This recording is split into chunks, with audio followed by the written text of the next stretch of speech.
Boa tarde, pessoal. Não sei a hora que vocês estão vendo este vídeo. É um dia bastante chuvoso aqui na Paraíba.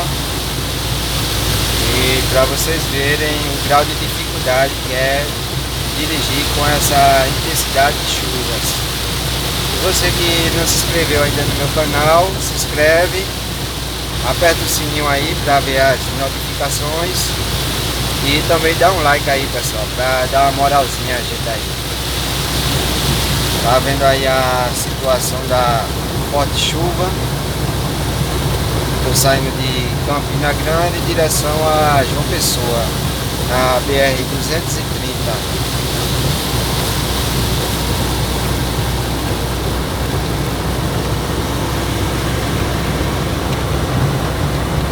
Chuva bastante intensa, graças a Deus que tem chovido aqui.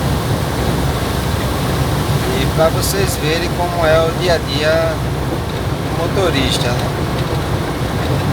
Em situações adversas, mas a gente tá aí para trabalhar e dar o nosso melhor.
As pistas aqui da Paraíba são as pistas muito boas e facilita, mesmo em dias de chuva, para todos os motoristas.